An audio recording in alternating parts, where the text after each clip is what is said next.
这个赛季 WE 最大变化就是引入了几个新人，然后因为新人都没有打过 LPL 的经验，然后我们需要重新磨合，然后包括打法也有可能重新又定化一下我们之后的打法，所以虽然过程挺辛苦的，但我觉得我们现在磨得已经挺好的。不管怎么样，我们这赛季都快结束了，所以我们希望在成都最后一场比赛的时候，我们可以发挥得更亮眼、更好，结束最后一场比赛。Well, it seems like they're performing better so far after that Game 1 win against OMG. Welcome back, everyone. Once again, I'm Dom. This is Raz. Those other folks over there said some stuff that was pretty cool about Kai'Sa. But now it's time to talk about what we want to talk about. What do you want to talk about, Raz? Oh, I'll talk about what CA talked about, which is, of course, the style of the team changing. Keep the camera here. We don't need to see the arena. Yeah. On us. So CA, CA, of course, right?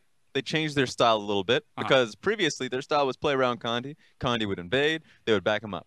Condi would gank bottom lane, would back him up. It felt like CA was second fiddle to a lot of the plays that Condi would make. Now you bring in a rookie, of course, towards the jungle position and support. And what is their identity? Can't really revolve around the jungler now. The jungle revolving around Xie, and Xie is able to take up that mantle. It's actually kind of funny that you mentioned that because in that Game 1, we saw Xie following Magic around on those invades, tracking Jieko, looking at the red buff, looking at the Krugs, and so on. But then later on, it swapped the other way, and it was Magic once again returning to the helicopter parent and just ganking his lanes. Yeah, I like this coming in from Magic. The fact that he can now be confident in himself in the LPL. Yeah. Because at the very beginning, it was very easy to just follow Xie's orders and be able to get the mid lane repeatedly and find wins based off that mid lane success. Now he recognizes the jungle talent. He recognizes going up against Jieko is not intimidating in any sense. So being able to find that jungle matchup like Rek'Sai versus Trundle and bait him a little bit more, knowing that you have Cassiopeia behind you, he can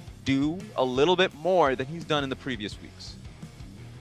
Well, we'll see how this works out for Magic, for Xie, if they can continue to grow moving forward as we get into this next round of pick and ban. And as you can see, WE find themselves on blue side. It was OMG with side selection. They chose red side in this game, too. I do like the Cassiopeia ban here. Yeah, I like the Cassiopeia ban just because it allows Icon to go a little bit more adventurous, which is why counter pick on red side means a lot more in that sense. Icon could suddenly maybe go towards his Echo pick that he's been picking up a little bit more recently, and go towards something like a LeBlanc, which is possible. Found success on that really early on in the split. Maybe a Kassadin. So Icon's known for his assassin picks. And one of the best things about some of the patches that have been coming through is that stopwatch, at least the inspiration tree got nerfed, so you're not going to have the stopwatch early. 10 minutes, yeah. 10 minutes is a long time, so early advantages is very possible. We'll see what that's going to be because, again, this is match point. This could be the last game in the OMG Chengdu Arena until summer split.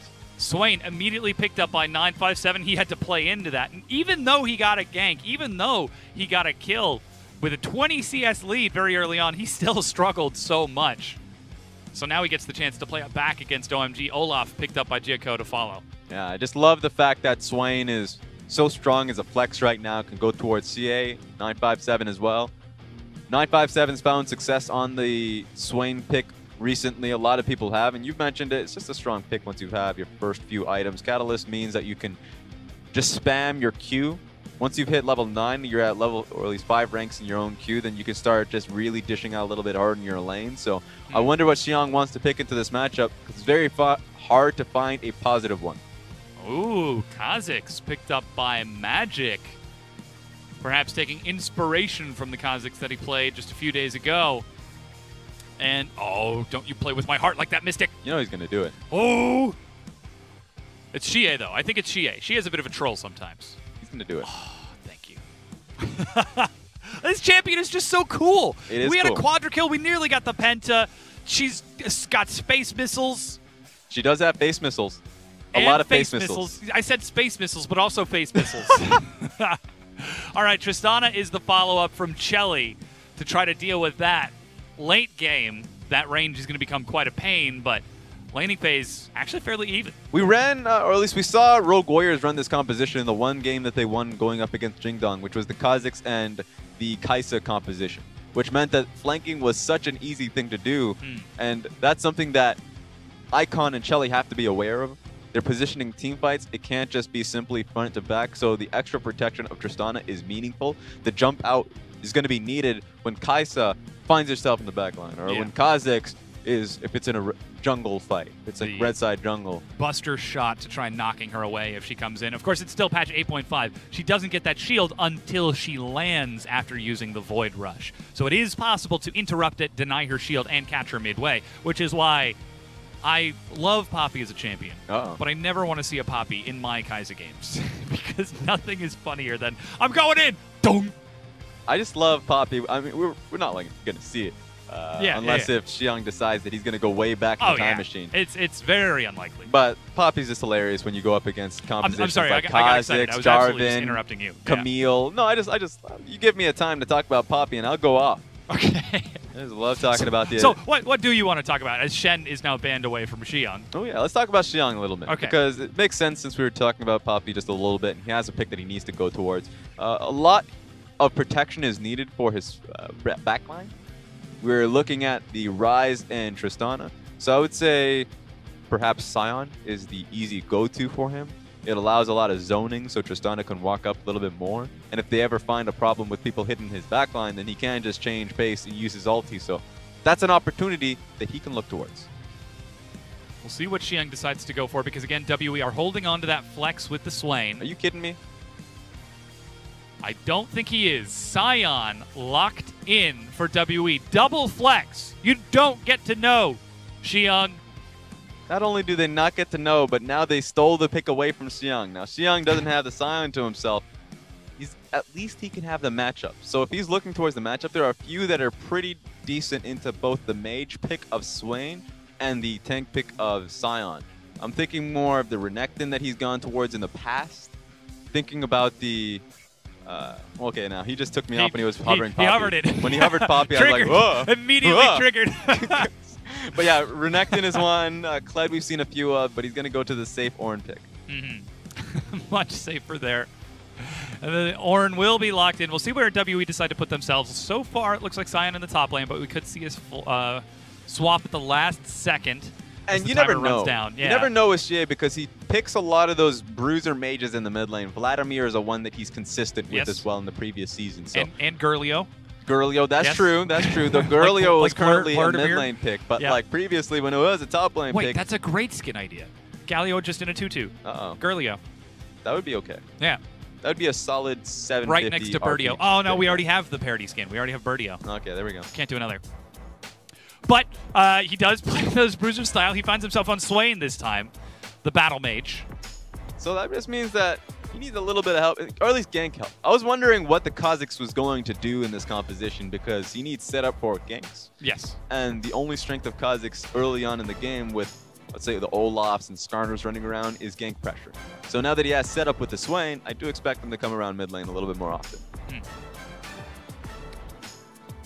And on the other side, Team OMG going to be trying to bring it down in what could potentially be their last game in their home arena in Chengdu against longtime rivals, Team WE, who are playing Kai'Sa now for the second time with Swain and Sion to set up for it. There's a lot of crowd control. If you are able to land the Never Move, land the knock-up with that Sion, heck, even land the Morgana binding, Magic can go anywhere he wants. Yeah, so that's why it feels like teamfight focus is going to be there for both of these teams. The last time we get to see both OMG and WE in the, or at least the spring split, and we get to see a real test. We're not going to get to see these teams fight until summer split again. That's true. Yeah. It's going to be a real test to OMG to see if they can at least get a strong team fight and pull this one to game 3. That said, the momentum is against them, though the crowd is with them. Many die-hard OMG fans in the arena, as it is absolutely packed. Well, yeah, they're here for the last split, or at least the last game for OMG. And we load onto the Rift for Game 2 between WE and OMG.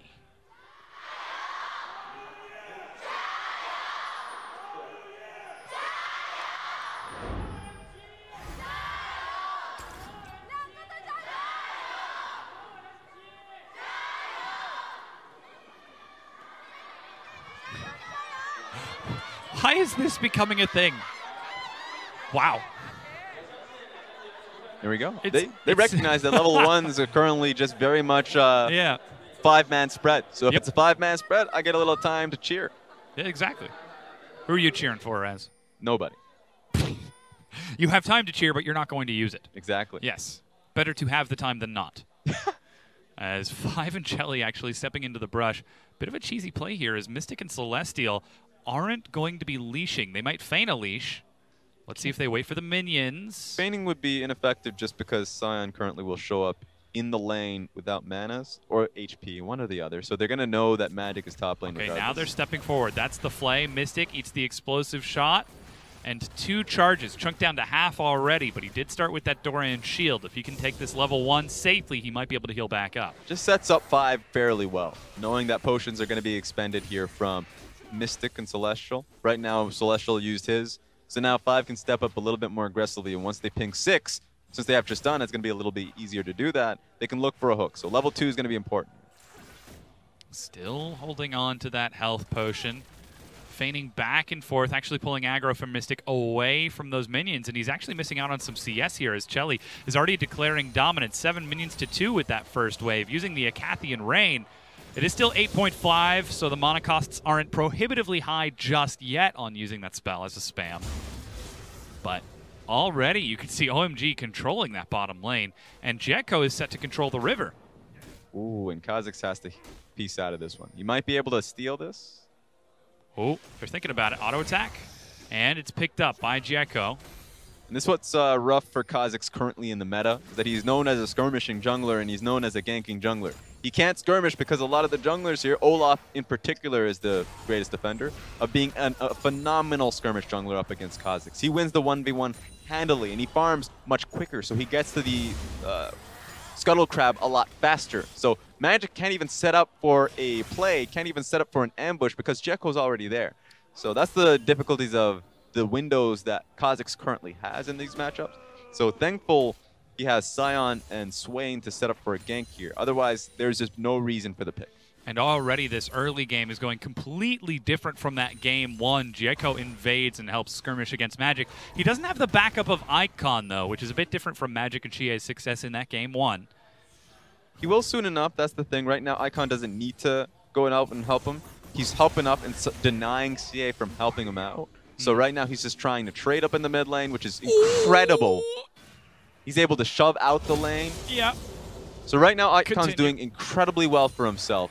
And that's going to, by part, help Jekko. Oh, that's the ignite. And a leap in from Chelly. Binding misses. Celestial is ticking down. Chelly goes low. Dark Passage. Mystic is thinking about it. But he's not level 6 yet. He's just going to walk after 5 and trade some autos. And Celestial's lucky that the extra auto attack didn't come through. That would have been a reset on the jump.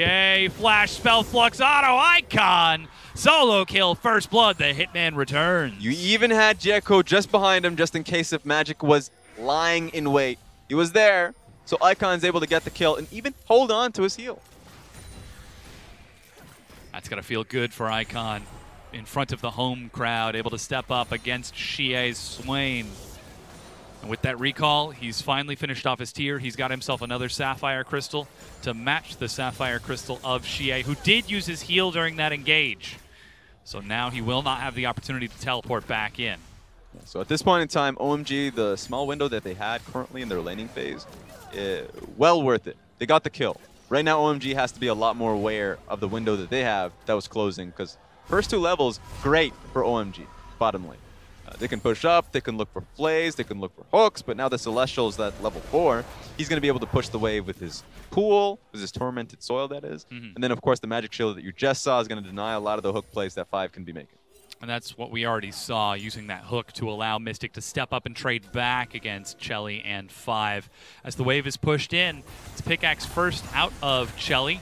In the top lane, 957 and Xiang just trading away. Tank versus tank this time. Magic is there. He leaps in, but a good charge gets Xiang back under his turret. Yeah, I wonder what Magic was thinking, because he was debating with himself whether he wanted to flash in the way of Xiang. It was not going to mean too much there. Actually meant nothing. So there is a point where he wanted to go for a gank. Might try for a dive instead. He could look for it. A minion is spat across. Down to about 150. 957. takes a turret shot. No sign of the jungler. Jericho is mid lane. Magic, he's making the exact same play happen as the previous game. This time it's Xiang holding his ground. Remember, he's got flash. He's got shield. Knock up onto 2. 957 sidesteps the flame breath. Magic eats a turret shot. Flash to sidestep. Xiang still holding on. They cannot finish this off. The turret will kill them. That's the auto attack flash. And Magic goes down 1 for 1. Finally gets a kill to his name there as well. Xiang plays that as well as you possibly can for a man with 20 HP, and he's able to outplay and get a trade for him. And with that outplay, that's going to help equalize the gold between those two top laners. Meanwhile, seeing Magic dead on the map, immediately Jericho rushes towards that Mountain Dragon. 6.5 minutes in, something Olaf is happy to take. Yeah, so strong from Xiang to be able to outplay that situation. I think that Magic should have just pulled the trigger. Earlier on, before it even became a dive, he could have jumped in to get the kill because he just had his Q up. Would have been enough damage, but he tried to play it safe and set up for a dive.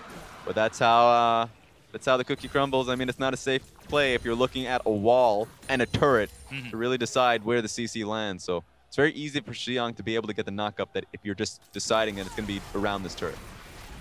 Ooh, Mystic tries to step up and gets punished back by 5. The explosive shot from Chelly. They are playing around the Kai'Sa well so far, as he's just trying to heal up. Still only slightly up in effective gold, though the CS is even.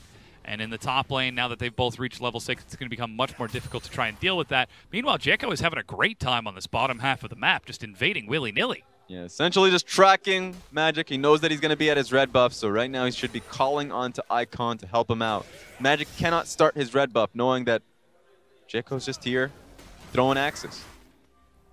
He's just tossing hands. Oh, I guess he's just heading out. It seems like Jericho is trying to replicate Ning versus Kai'Sa and IG versus RNG when Ning on the Olaf just tracked Kai'Sa's Kha'Zix all across the map, and it was impossible for Kai'Sa to take any of his own camps, but he's nowhere near as successful, though he is 18 CS up. Yeah, that's just the matchup. Invictus Gaming can play that all too well. OMG didn't. At that point, you can actually move Icon and then thresh towards and help him out and push the red buff out. So they were just worried that Celestial and Mystic will be able to have the larger impact, even had the control wards to hide their movement from bottom lane to red buff. So they play the safe route just because they recognized that they didn't have the setup, a setup that Invictus Gaming can work out so well. Perhaps that could be a strategy that OMG try to work towards as they move into the summer split after this series is over, though something that they can certainly try out here on stage in front of the home fans, the home crowd. But still, Xie just farming waves happily in that mid lane. Level 7, not quite level 9 yet. Yeah, doesn't have the teleport to himself, so this is where the roams of Icon is so much more impactful. He has a good amount of control wards leading towards bottom lane, so Icon should be comfortable and waiting for Jericho to clear up his top side. If he can wait long enough, then Jericho can lead him towards the bottom side of the map where the dive can happen. He just needs to be checking out his watch, see if Jericho has enough experience so he can actually make the play. Just watching the timer. Magic trying to leash blue buff. Visions of Empire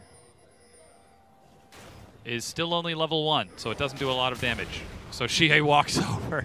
Look, I think that's what Magic was hoping for. Yeah, he was. I think this is just pretty unfortunate from Jericho, just because taking your Raptor sure gives you the experience, but if you were able to time out the blue buff, which they had a good understanding of what time it was being done last time around, they could have used that opportunity of Swain getting blue buff to look towards bottom lane with the control wars that they had. So they wasted a lot of time there, even when they knew that they had a clear numbers advantage with Xie without TP. So once again, Jericho's not doing enough with the pick that he has to create a meaningful advantage for himself. Well, this could be something meaningful.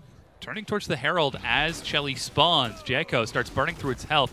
957 senses something amiss. He steps into the river, and Magic is there too. I don't know if they spotted him on a ward, but now Jericho could be collapsed on flashes and escapes. 957 burns his ultimate. Yeah, they knew that play was happening. The moment Jericho throws on towards the blue, I would say, Scryer's plan, and then showcases that he's topside, they knew that this was going to be a play that would OMG are looking for a fight. Xie hops into the Demonic Ascension. It's a trade bottom, in and out. Buster shot and Void Rush to get in. Another kill goes to Mystic. Meanwhile, Xie in the mid lane, goes golden. His stopwatch ticks over. He immediately uses it. Bursts back, but it's not enough. Magic cannot trade back, and 957 is low. Realm Warp to catch up. Xie tries to kite it around. Never moves. Snares Icon, and he's able to walk away at the cost of 2, but Icon flashes back. You will not escape my house. Yeah, proper trade across the map, but it works out much better than for OMG. Winning the meaningful trade in the top side near the Rift Herald. Sure, Jeko mucks up early, but he's still able to get the reward here with the Rift Herald. Again, Olaf great at taking those neutral objectives. Might need some help from the team, though, as he just kites it out. It is possible to take the Herald without taking any damage, but Jeko doesn't seem to be going for that right now, just going for the efficiency. Yeah. All he needs to do is dodge out the massive strikes the Rift Herald goes for. Yeah. As long as he does that, then he's fine. There it is, finally finishing it off. Jeko take the Rift Herald after OMG pick and win a fight off of Icon decisively choosing to collapse. Realm Warp, he's 3-0-1, and he's got his Archangels. Look at this, because Xie is the only form of meaningful damage for them, but he only has 1 soul fragment. So he's a Swain with 1 soul fragment. What damage are we really expecting if he's not going to be landing any bit of a CC for himself? So sure, he's able to use his stopwatch here, but at this point, you saw how meaningless that ulti burst was. Yeah. So they just get charged up on him. Rise is able to follow through. Assassinates him at the end. Flash, Rune Prison, and the kill. Icon stepping forward as he makes his way back into the mid lane. Now the next dragon is up in 40 seconds. We did see the kill bottom for Mystic onto Chelly, and he's now got a double longsword lead. It looks as though WE are trying to control vision on this bottom half of the map as they look towards the next objective. Yeah, and we don't have a patience for, I would say, 2 replays in a row. So you just have to use your imagination and how Celestial is able to get the binding on each other. So, story of the bottom lane, don't get binded. Bound? Thresh is fine. I'll say binded. I'm fine with that. Fine with being grammatically incorrect. Rift Herald actually being used mid. 5 is preventing any roam from Mystic or Celestial, and the charge will be enough to finish off the turret due to the residual damage from Icon. Mid-tier 1 broken. First brick, OMG. And if they can push this wave, which is a cannon wave, Shay needs to hold on to this one. Then it's going to be Rise with a cannon wave of himself pushing down bottom lane. I guess we do have the luxury. All right, sure, fine. Let's go for it. It's actually Mystic stepping forward. Soul Shackles. There's the binding that you were talking about. In and out. Heal is used, but not enough. Mystic gets the burst. Okay, so you really can't dodge out on that one. Chelly just got flashed on and bound. So at that point, he's just going to get locked down for so long, enough time to just get whacked at by Mystic. That's fine. Yeah, Mountain Dragon being taken by OMG in the meanwhile. They know they had that Rift Arrow pushed in. All of the other lanes were under their turrets. And that's 2 Mountain Dragons. Did I say Rift Herald? I think I might have. Yeah. Mountain Dragon taken by OMG. They're second.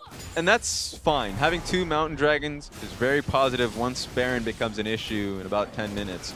But the bottom lane tower was the window that they had with Rift Herald being pushed into the mid lane and a cannon minion. But they didn't go for the bottom lane tower. Now it's going to be a little bit harder to try and chip this one out. So they're going to be hoping that the damage that Tristana does have for herself is going to be enough in a lane that Celestial is doing quite well in shoving her out. Just pushing wave after wave. Only a 12 CS advantage for Mystic, though 5 just steps up, baits it out, eats a full Acathian rain. Sorry, Acathian rain. As that is the correct pronunciation. I know, it sounds weird. I'll say Acathian. Yeah. I'll say Acathian. Just because it sounds too weird for me. It takes getting used to. Because what's Kog'Maw's passive? It's a Acathian surprise. Yep. But it's not a Acathian surprise anymore. It's a Acathian surprise. Who makes these decisions? The lore team. I'll have a conversation. Yeah, I need to. I'm not quite sure why the pronunciation has changed, but it has. Blue buff stolen away by OMG. Looks like Magic trying to do the same, but there's no buff to take. He's actually placed a ward. It's double teleport. Make that triple teleport. Xiang is heading down here too. Binding immediately catches him. 957 with the engage. No hesitation. Chelly over the wall goes down as the first blood of this fight. OMG 5 running for his life as Xiang has found Celestial in the back, and this might be a bit too much. Xie flashes away from the turret, takes a final hit, but it's not enough. The pull back in from 957 hits Icon. He's knocked up. Does 957 have enough damage to finish him off as shield? As Mystic kiting it off, flashes away from the knockup of Xiang. Olaf is coming. He is racing down the Berserker, the Ragnarok and roll. Decides not to go in. Woo! He was about to yell chug chug at them, but that's when that's when you know you've messed up. So the party's over, Olaf. Go home. Yeah, WE getting out of there. And getting safe recalls as well. WE get in, they get a kill, and then they get out. A smart choice in that team fight, specifically honing on an Icon. Icon saved his own life because Xie was able to get the 5 soul fragments for himself. The moment he was able to get the burst out, Icon flashed out of it. Would have been a good combo from WE to get the assassination onto him, but didn't happen.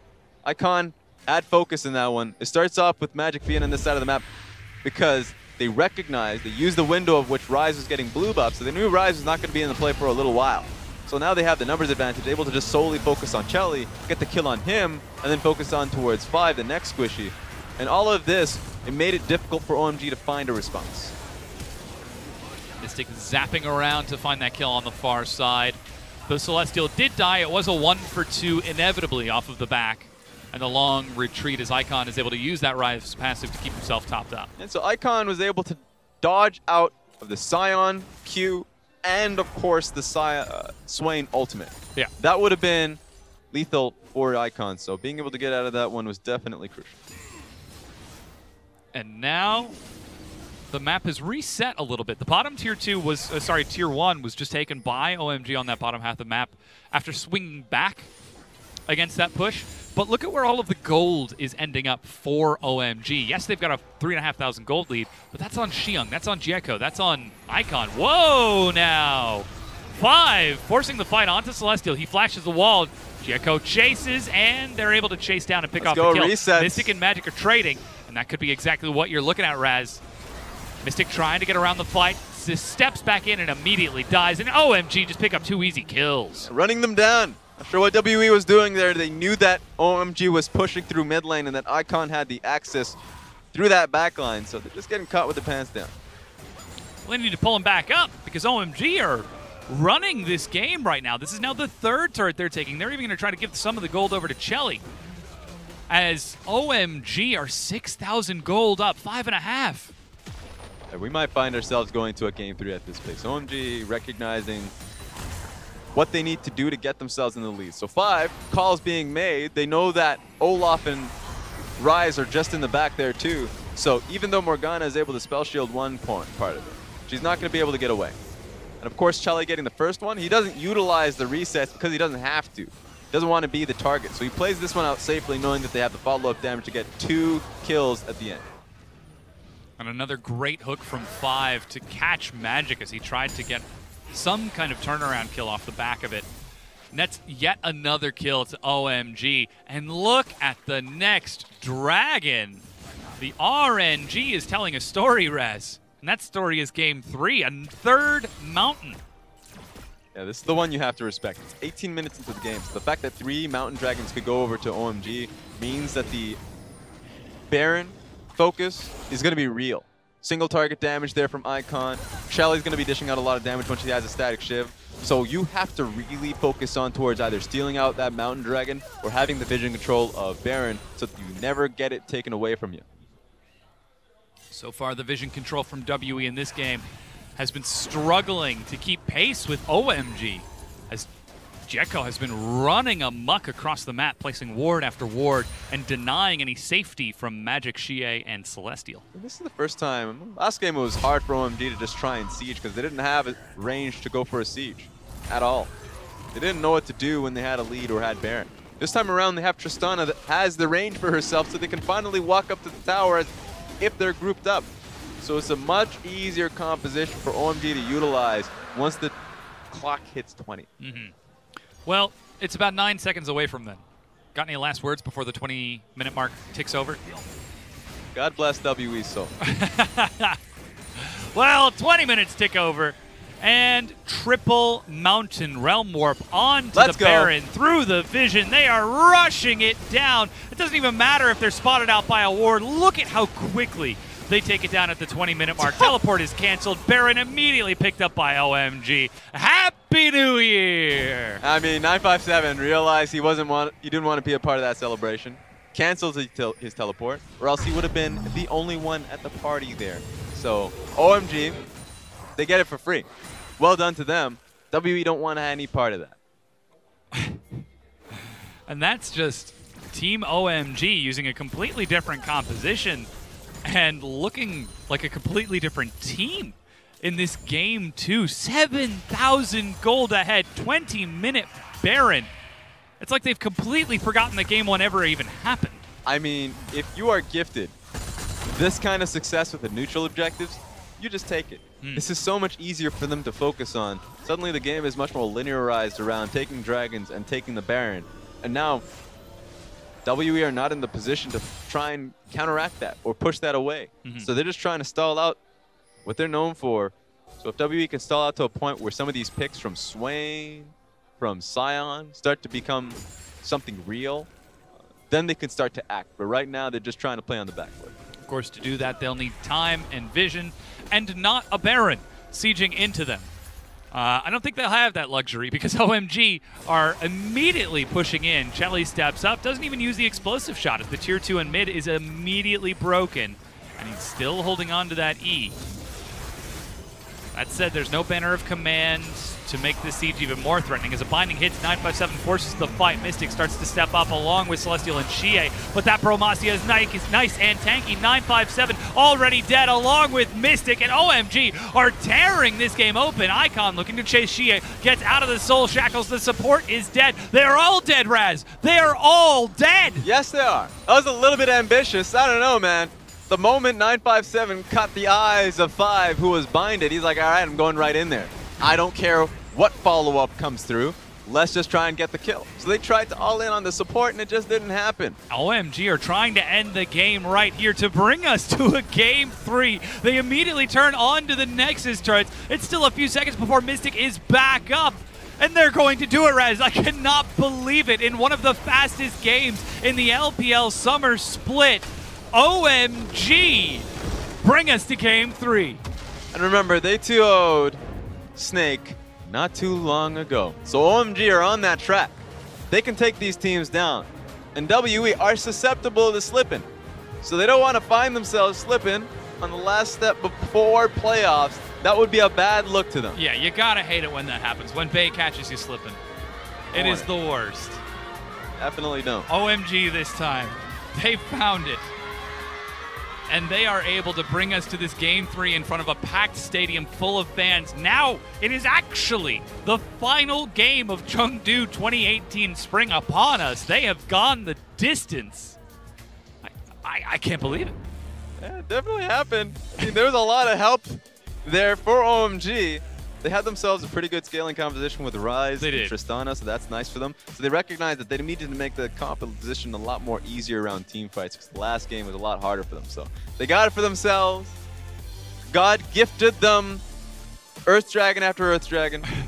And then, of course, Baron was just on that silver platter. Yeah. So why not go for it? It was one after the next after the next. Yeah. Literally, the neutral objectives were falling from the sky, raining on them at that point. That's harmful. When there are dragons and barons falling from the sky, generally you would expect that, yes. But in this case, OMG just happily accepted these objectives and smashed WE.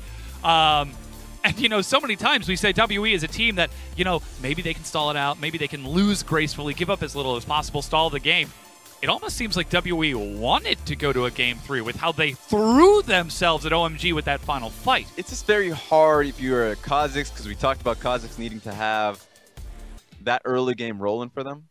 Early game wasn't rolling for them. It was not. Yeah, it was not rolling for them. So not a lot of plays for Kha'Zix to make, not a lot of plays for Kai'Sa to make. So the damage is definitely falling off. And Swain, sure, is tanky with the Abyssal Mask, but doesn't have damage for himself as well. So if the damage falls off that drastically, these team fights is not going to go in WE's way. Yeah, we saw what happened that time, but now it's time for those other people at that other place to talk about that thing we just saw.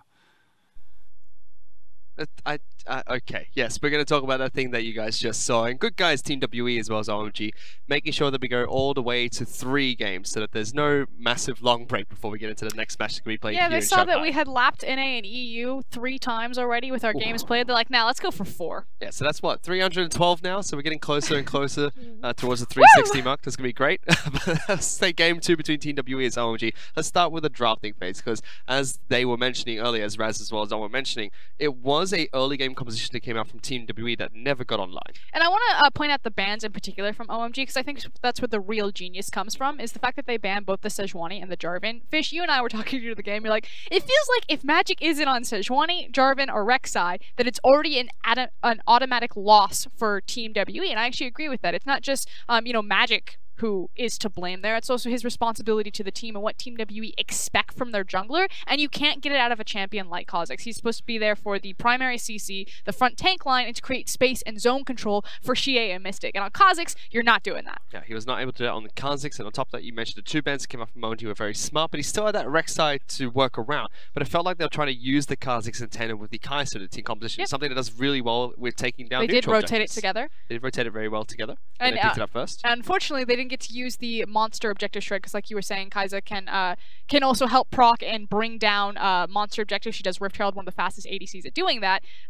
But when you have triple Mountain Dragon and then there's Rise ultimate onto a Baron, you never get to really use that combo. Yeah, because it always looked like Team WE had a way to get back into the match, but OMG sealed the deal when they were able to make that play. Where they had the triple Mountain Dragon ready, they used the Rise ultimate to get into the Baron pit, picked it up so quickly that even the teleport that was coming out to try and jump into that fight couldn't channel fast enough to get there. Yeah, and the thing is while this is a genius play from OMG, recognizing their win conditions of having the triple mountain, immediately turning on the Baron, and Team WE just kind of exasperated how poor they reacted to this play, because then they immediately fed into that mid lane fight. And it's like, okay, this Mountain Dragon doesn't just help us take down the monster objective, it's also now going to end the game because we have Tristana triple mountain and a minion wave crashing into your mid-tier tower. But it's the byproduct of how did they get triple mountain drakes to be put in that situation in the first place. And that again comes back to the draft phase. The Kha'Zix, the fact that OMG, they got a 1v1 solo kill in the mid lane, so they had the mid lane kill pressure and push priority there, and constantly Olaf was just blitzing in.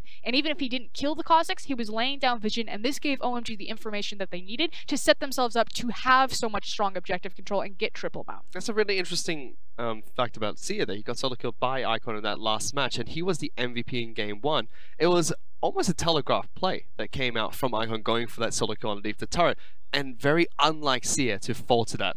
And it was, it's really apparent to me looking at Team WE, because like I was talking about earlier, is that while we don't expect Celestial and Magic to be as strong as Condi and Ben, Team WE are band-aiding this by using the same compositions that they already have so much experience with. So that way you're not learning new compositions and learning with new teammates. They're throwing them on the Jarvans, the exact same thing that you would see with the with Condi there in the jungle. But now suddenly in their very last series, right before playoffs, it's Kai'Sa preparation, it's Swain, it's flexing with Sion. It's very clear that Team WE are taking the series as preparation and experimentation going into playoffs. So I don't think losing here is as big of a deal as long as they feel that they're very solid for 8.6. Right, because we could criticize Team WE all day because they are the team that made it into playoffs. OMG have not, but at the end of the day, the points in this match don't matter. But it has been a fun show so far. The first game, also game, had been really bloody between the two teams. But off the back of the solo kill, off the back of the team-based performance coming out from Icon, he picks up MVP in game number 2. And this week for OMG, we can say, yes, this match doesn't matter too much to them, but they took down Snake early in the week, and now they're looking good against Team WE as well. Don't get me wrong, this match doesn't matter a lot for Team WE. I actually think this match matters a lot for OMG. They have been kicked around in Chengdu, their home arena. They have very few wins, and for a player like Icon, you know, if you see him on stage, if you get to talk to him, run into him backstage, he does carry a lot of swagger, and you see his head down. It hasn't been great, losing so many consistent games in a row. So while Team WE, you know, this is more of experimentation for them, prepping themselves for playoffs. For OMG, I do think this is almost life or death. You know, some of these players are playing to play again. You can't just have your reputation tarnished by being one of the bottom teams in the LPL and expect to sign your contract next year. And we said that exactly at the start of the first match, which is the fact that, yes, it doesn't mean anything for Team WE. Yes, they could come in here and start to prep and experiment with new things, but this is the final match that OMG will be playing at their home arena. And that's with the grand finals being played at their home venue, which is going to be in Chengdu. So that's crazy to know that they're not going to make playoffs, but this is their final match they have to play, and they really have to put on a good show and definitely start preparing for Summer Split, because this is the OMG, not the same OMG that we saw that went to Rift Rivals and had a good performance there. Their Spring Split so far has been horrendous. Which is so weird because it's almost exactly the same roster now that they're running back to Jacob and 5, because the only difference then is Chelly to SMLZ, and Chelly has showcased that if you give him the Kai'Sa, if you give him, you know, his power picks, he can make a difference for the team. So theoretically, OMG shouldn't be struggling as much as they are. I actually think it was moving to the venue. You know, they were the only team in the LPL that didn't start in their venue. I mean, Yes. Hangzhou opened after Chinese New Year, but they moved mid-split. I think this is actually just a byproduct of picking their stuff up, moving to a new gaming house, getting settled in, and now we're starting to see the old OMG return. Yeah, they're starting to do well, but unfortunately it's too little too late. They cannot make playoffs, but Week 10 has been good for them so far. Let's see if they can close out the series against Team WE. Game 3 coming up next.